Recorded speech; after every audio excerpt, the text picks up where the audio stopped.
Ra'iisul Wasaaraha dalka Itoobiya Abiy Ahmed ayaa saacadaha soo socda ku soo wajahan magaalada Muqdisho ee caasimadda Soomaaliya sida inoo xaqiijiyeen ilwareedyo xilkas ah.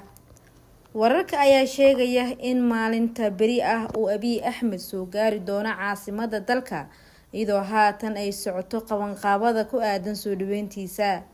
Sidoo kale waxaa magaalada Muqdisho soo gaaray wafdi horudhac ah oo ka socda Addis Ababa kaasi oo haatan bilaabay dhaqdhaqaaqyo culus.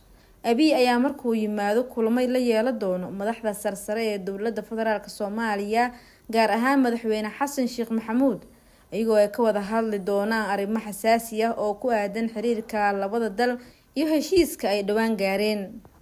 Sida ay ogaadeen ilwareedyo ayaa sheegaya hogaamiyaasha labada wadan ayaa si ambaqaadi doonaan wada hadaladooda ku aadan heshiiska Ankara ee lagu soo afjaray xiisadii badda. Waxaa haatan qorshaha Itoobiya uu yahay inuu helo marinbiyeed iyada oo soo mareyso dowladda federaalka Soomaaliya.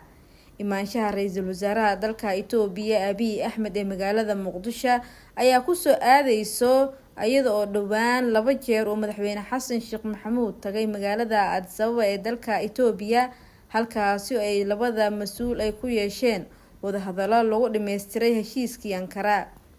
Soomaaliya iyo Itoobiya ayaa haatan sameynaya iskaashi ballaaran kaasi oo bog cusub u furayo labada dal, waxaana sidoo kale Itoobiya loo ogolaaday howlgalka Awsom. Zamzam Maxamuud, Home Public Media, magaalada Nairobi.